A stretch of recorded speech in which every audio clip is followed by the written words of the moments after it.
Parents demand I shift the date of my wedding that I planned and invited them for 8 months. All right, so let me paint you a picture. Imagine you've been with someone for, let's say, 6 years. You're crazy about each other, and you finally decide it's time to get hitched. That was me and Jess, my girlfriend, well, fiance, then wife. We'd been through it all, ups and downs, and after all that time, popping the question felt right. We set a date about 8 months down the line, giving everyone heaps of time to clear their schedules, especially our families. Now, I gotta admit, my family's always been a bit of a mess, especially when it comes to being fair. I mean, growing up, I always felt like I was living in the shadow of my older brother, Mike. He was the golden child, the high achiever. My folks would light up talking about his grades, his sports. Hell, even the way he breathed seemed to win them over. And then there was me, the classic underdog, the second fiddle.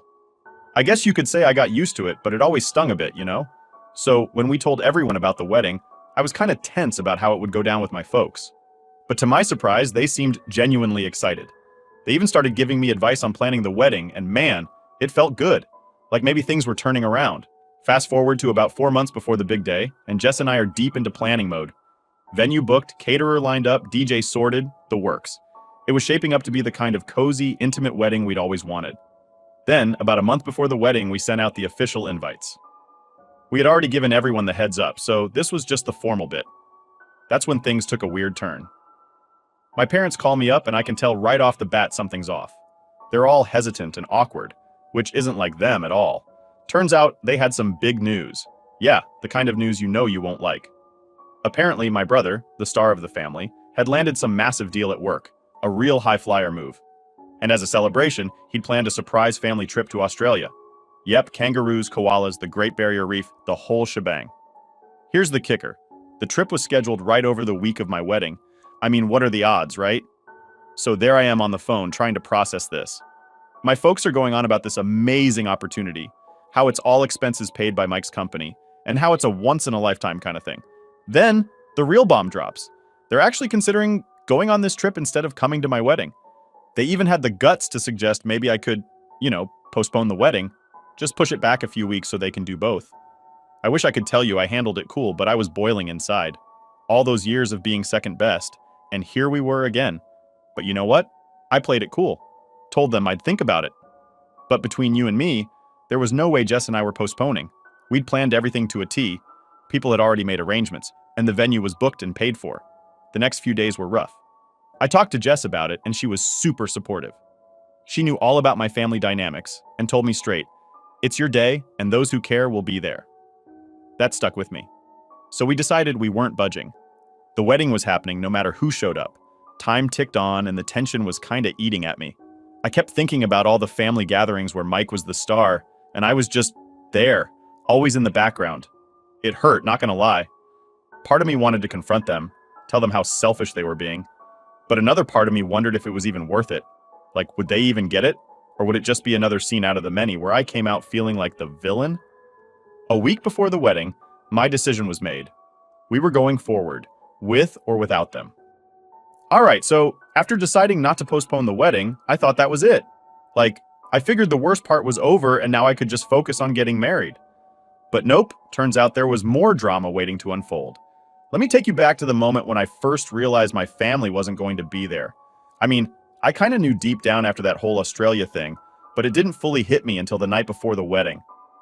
Jess and I were at the rehearsal dinner with her family and close friends, and everyone was super pumped. The vibe was great, just how you'd want it to be before a wedding.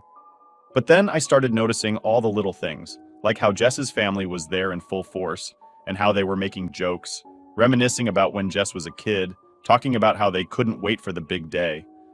All those small details really started to get to me, and it wasn't like I was expecting my family to be all over me or anything, but damn, it felt weird knowing they were off enjoying themselves in Australia while I was about to get married. My brother Mike especially, he didn't even text me good luck or anything. Not that I expected him to, honestly, but, a small part of me hoped he might. Instead, I'm just sitting there, trying to laugh along with Jess's uncle's dad jokes, but my head's somewhere else.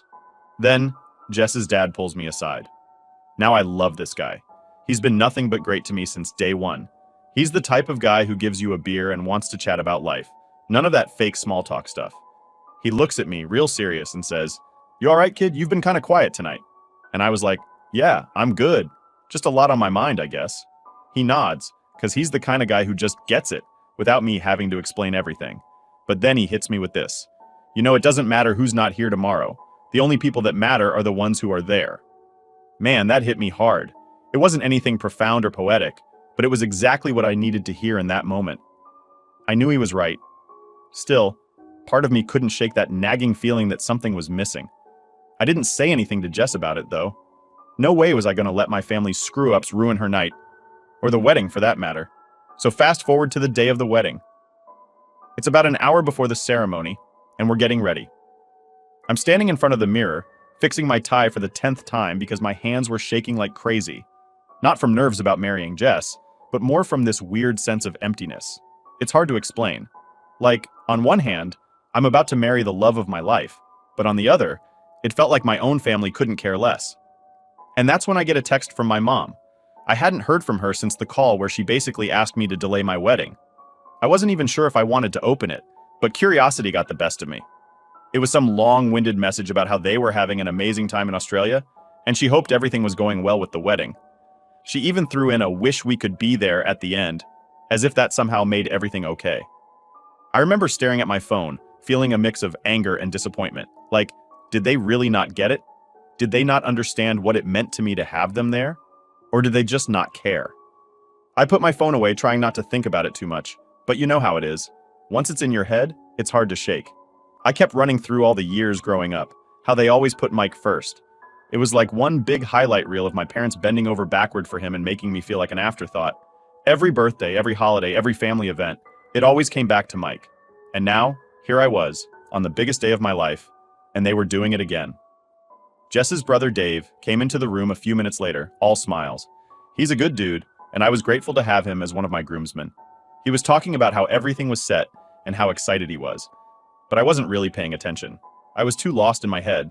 I guess he picked up on it because he stopped mid-sentence and asked, "Hey, you all right, man?" I kind of laughed it off, saying, "Yeah, just nervous, you know?" But he wasn't buying it. "Come on, dude, this is your day. Don't let anything mess with it." He was right. But it's not like you can just flip a switch and suddenly be fine, you know? Still, I appreciated the support. He gave me a pat on the back, told me he'd see me out there, and left the room. At that point, I took a deep breath and decided I needed to pull it together. Jess didn't deserve a mopey groom, especially not after everything she'd done to make this day perfect. So I pushed all the crap with my family to the back of my mind and got ready to walk down the aisle. When the ceremony started, all the nerves I'd been feeling kind of melted away. Seeing Jess walking toward me in her dress, with her dad by her side, it was like everything else disappeared. I know it sounds cheesy, but in that moment, it really was just about us. The whole world could have been burning down around us, and I wouldn't have cared. We said our vows, exchanged rings, and just like that, we were married. The reception was amazing too. Everyone was laughing, dancing, and having a great time. Jess looked so happy, and that's all I really needed. But then, toward the end of the night, I noticed something. Despite all the fun, despite how great the day had been, there was still this small part of me that couldn't let go of the fact that my parents weren't there. It's like, even when everything was perfect, there was this little shadow hanging over me, reminding me that I was still second best to Mike. But you know what? As the night went on, I realized something. It didn't matter that they weren't there. Sure, it hurt, and it probably always would, but the people who showed up for me, the ones who were there to support Jess and me on our big day, those were the people who mattered. They were my real family now. And maybe that's what getting married is all about, creating your own family, with people who actually give a damn about you. By the end of the night, I was tired, emotional, and honestly, just relieved.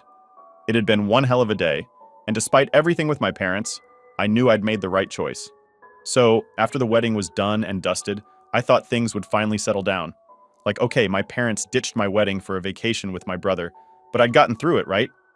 I was married to the love of my life, and it was time to move forward. But nope, of course, the drama wasn't over. It's like every time I think I'm done dealing with my family's nonsense, they manage to find a way to pull me back in. The day after the wedding, Jess and I were just relaxing, trying to soak it all in. We were going through the photos our friends had sent us, laughing at some of the goofy moments, and just enjoying the fact that we were finally married. I was in a good place, or at least I was trying to be. Then my phone buzzes. I glance over and see a bunch of missed calls from my parents, and texts. Like, a lot of texts. They must have been blowing up my phone since the night before, but I'd been too wrapped up in everything to even notice. Now, a smarter person might have ignored the whole thing and just let it go, but I'm not that smart. Curiosity got the better of me, and I opened the messages. It was exactly what I expected. My mom had sent this long, guilt-trippy text about how they were so disappointed in me for going through with the wedding without them. She went on about how they had trusted me when I said I'd wait until they got back from Australia, and how heartbroken they were to find out I didn't keep my word. My dad's texts weren't much better, basically just echoing what my mom said, throwing in a few passive-aggressive digs about family values, and how I'd betrayed them. I can't even explain how pissed I was reading those messages. Like, did they seriously think I was going to put my entire wedding on hold so they could go on some tropical vacation with Mike? The nerve of it. They had the audacity to act like I was the bad guy in this situation, like I was the one who let them down. Meanwhile, they were the ones who decided sipping cocktails on a beach was more important than watching their own son get married. I showed the text to Jess and she just shook her head. She's always been way more level-headed about these things than I am. She told me to let it go, that we didn't need their negativity ruining the vibe of our new married life. And she was right, but man, it was hard. It felt like this giant weight sitting on my chest, knowing my parents were out there, blaming me for their own choices. Against my better judgment, I decided to call them. I knew it wouldn't go well, but I also knew I couldn't just leave things hanging like this. I needed to get some stuff off my chest. So I dialed my mom's number, took a deep breath, and waited for her to pick up. She answered almost immediately. Before I could even say hi, she was already on a tear, going on about how devastated they were, how all the relatives were asking why they weren't at the wedding, and how embarrassed they were. I didn't say anything at first, just let her get it all out. But the longer she talked, the angrier I got. It was like they weren't even thinking about me or my feelings. It was all about them, their embarrassment, their disappointment. When she finally paused, I jumped in. Mom, you didn't come to my wedding. You chose to go on vacation with Mike. How is that my fault? There was this silence on the other end, like she couldn't believe I'd actually called her out on it. Then she started backpedaling, saying they had no idea I'd actually go through with it without them, that if they had known how serious I was, they would have skipped the trip. But, come on, I had told them. I made it clear we weren't postponing, but they just didn't care. I pointed all that out to her, and the conversation quickly spiraled into an argument. My dad jumped in at some point, trying to calm things down by basically siding with my mom. He kept saying stuff like, "You should have been more upfront with us, and we could have worked something out." Yeah, right. Like what, postpone the wedding until it fit their vacation schedule? No thanks. The more we argued, the more I realized how pointless it was. They weren't listening to me. They never had. It was like everything I said went in one ear and out the other. They'd already decided that I was the problem, and nothing I could say was going to change that. So I finally just snapped. You know what? I'm done. I've spent my whole life being second place to Mike, and I'm not doing it anymore. You missed my wedding. That's on you, not me. I'm tired of pretending like this is okay. Have a great life with your golden child because I'm out. And I hung up. It felt good for about 30 seconds. Then the regret hit. Not because I didn't mean what I said, but because I knew things were about to get even messier. Jess could see it all over my face and gave me one of those looks, like she knew exactly what I was thinking. You did what you had to do, she said. They weren't going to change. She was right, of course. Still, I couldn't help but feel like I'd just blown up the last bridge between me and my family. But at the same time, it was like a weight had been lifted. For the first time in forever, I'd actually stood up for myself, instead of just letting them walk all over me. It felt weird, liberating, but weird. Over the next few days, things were quiet. I didn't hear from my parents, and honestly, I was fine with that. I thought maybe, just maybe, they'd finally realize they were in the wrong and were giving me some space to cool down. But nope, that wasn't the case. One morning, about a week later, I woke up to find my phone flooded with notifications. I checked, and it was like my entire extended family had decided to chime in on the situation. Apparently, my parents had gone full pity party, telling everyone how I had cut them off and disrespected the family.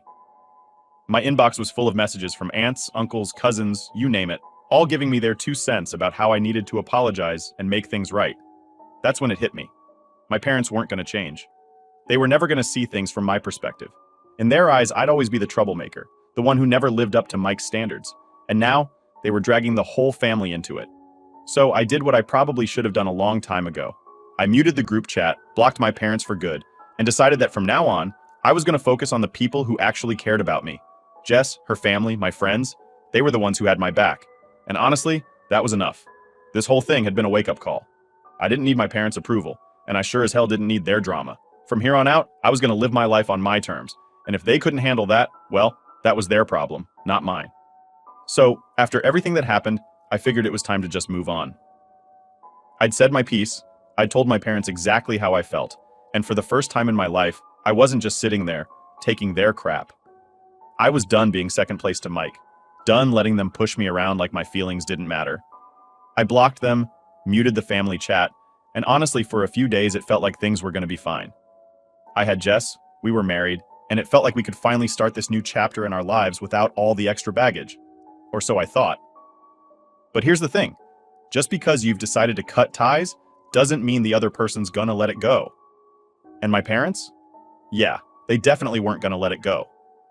About 2 weeks after the wedding, I'm sitting on the couch with Jess, just watching TV and chilling, when my phone buzzes.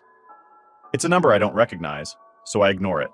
A few minutes later, it buzzes again. Same number. Then I start getting texts. It's my mom. Apparently, she'd figured out that I blocked her on my main number, so she was using some other phone to reach me. The texts started off pretty much like I expected. We need to talk. You can't just cut your family out. This isn't how family works. You get the idea. At first, I was annoyed. Like, seriously, how hard is it to just respect someone's boundaries? I didn't respond, thinking maybe she'd get the hint if I ignored her long enough.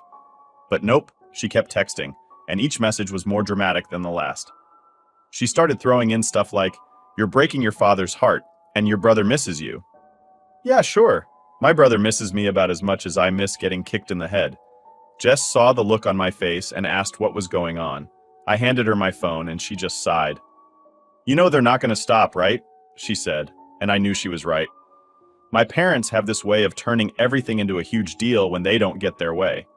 I'd seen it a million times growing up. Anytime Mike or I did something they didn't like, they'd go full guilt trip mode. And honestly, it worked when we were kids. But now, I was too tired to play those games. After the text didn't get a response, my mom switched gears. She started sending voice messages, which is next level annoying, by the way. It's like, I can read a text and move on, but a voice message? It's a whole new level of commitment. You gotta stop what you're doing, press play, and listen to someone's emotional rant. I tried ignoring those too, but after a while, my curiosity got the better of me. I pressed play on one of the messages, and the first thing I hear is my mom crying. She was going on about how I was being unfair, how they'd done everything for me my whole life, and how it wasn't right for me to just cut them off like this. It was the same guilt trip, just with more tears this time. She even dragged Mike into it, saying how he had no idea I was upset and how he was worried about me. Yeah, right. The same guy who'd spent most of my childhood making my life miserable was suddenly concerned about my feelings? Sure, Mom, that tracks. I didn't respond to the voice messages either, which just made things worse. A few days later, I get an email. This time it's my dad. Now, my dad's not usually the one to get emotional. He's more of the quiet disappointment type. But this email? Man, it was like he'd been saving all his feelings for one big dump. He started off saying how disappointed he was in me, how I'd disrespected the family by going through with the wedding without them there. He wrote this long paragraph about how, as my father, he'd always tried to do what was best for me, and how he couldn't understand why I'd treat them this way. He even brought up stuff from years ago, trying to paint this picture of him being the perfect dad who never did anything wrong. And look, I get it. Parents don't like to think they messed up, but come on. The guy spent most of my life making it clear Mike was his favorite. He never had time for me unless it was to tell me how I could be more like my brother. So reading this email, it felt like he was just rewriting history to make himself look better. He even ended it with some line about family sticking together no matter what. I put my phone down and just stared at the ceiling for a while after reading that. Like, what do you even say to that? Part of me wanted to respond, to lay it all out and tell him exactly why I was done with their crap. But I knew it wouldn't matter. No matter what I said, they'd twist it around, make it about how I was the one in the wrong, how I was the one breaking up the family. Jess could tell I was frustrated, and she sat next to me, holding my hand. "You don't have to answer them," she said. "You've already said everything you needed to." And she was right. I had said my piece. There was nothing else to add, so I didn't respond. I deleted the email, blocked the new number my mom had been using, and tried to move on. But here's the thing. It's never that simple with family, is it? Even when you try to cut ties, there's always that part of you that feels guilty. Like maybe I should have handled it differently. Maybe I should have tried harder to explain why I was hurt. But at the same time, I knew deep down that it wouldn't have changed anything. My parents had made their choices, and so had I. The hardest part was the extended family. Once my parents realized I wasn't responding to them, they started spreading the word to my aunts, uncles, cousins, basically anyone who'd listen. Suddenly, I'm getting messages from relatives I hadn't spoken to in years telling me how family is everything and how I needed to make amends. It was like my parents had launched a full-scale PR campaign against me. At one point, my aunt, who I barely even know, called me to say that my mom was in a really bad place and that I needed to reach out to her before things got worse. I didn't know what to say, so I just hung up. It was exhausting. I felt like I was being pulled in every direction, with everyone telling me how I should feel, what I should do. Jess was a rock through all of it. She kept reminding me that we were building our own life now, and that meant setting boundaries. "You don't owe them anything," she'd say. And as hard as it was to accept, I knew she was right. My parents had spent years making me feel like I was less important than Mike, and this was just the final straw. So after a few more rounds of ignoring calls, texts, and emails, I finally came to terms with it. I wasn't going to let them drag me back into their drama. They made their choices, and I made mine. It wasn't easy, and yeah, there's still part of me that feels guilty. But at the end of the day, I knew I had to protect my peace, even if it meant cutting ties with the people who were supposed to be my family. And honestly, I think I'm better off for it. So here we are. I'm sitting in my apartment, Jess is out grabbing groceries, and I'm just thinking about everything that's gone down over the last few months. It's crazy to think how much has changed since we got married, and not all of it in ways I expected. Cutting off my parents was something I never thought I'd actually go through with, but looking back now, it feels like the right call. Still, even though I'm confident I made the right choice, there's been a lot to unpack. The weirdest part about cutting off my parents isn't the silence, it's the noise that's still in my head. Like, I thought once I blocked them and muted the family group chat, I'd feel free. And yeah, for the most part I do. But some nights, I still think about everything that's happened. I wonder if things could have been different, if maybe I'd handled it better. And I know I've said it before, but I really did try. I gave them chances. I even confronted them when I didn't want to, hoping that maybe, just maybe, they'd realize what they were doing. But nah, they kept playing the same games, expecting me to fall in line. That's what really bugs me. It's like they couldn't see me as my own person. I was just the other son. The one who wasn't Mike. The one who didn't hit the marks they set. Even when they missed my wedding, it wasn't about me. It was about them, their vacation, their embarrassment. I thought once they saw how much it hurt me, they'd stop. But no, they doubled down, dragging the whole family into it, turning me into the bad guy. It wasn't about understanding. It was about control. And once I finally took that control back, they didn't know how to handle it. After all this time, I can see that they were never going to get it. And that's the hardest pill to swallow. I spent years thinking I could somehow fix this, that I could earn their respect if I just did enough. But the truth is, they weren't looking for a son. They were looking for someone who would fit their mold. And I just wasn't that person. The other day, I ran into one of my cousins at the grocery store. It was super awkward because, well, I'd muted most of my family and hadn't spoken to them in months. We exchanged a few words, the usual, "How have you been?" small talk, and then she hit me with it. "You know, your parents are really hurting. They don't understand why you won't talk to them." I swear, I almost laughed. Like, was she serious? They didn't understand? I wanted to say something snarky, something like, "Oh, maybe because they skipped my wedding?" But instead, I just shrugged and said, "I guess they never will." I didn't have the energy to rehash it all again. The same old story, the same cycle of guilt and blame. I'm over it.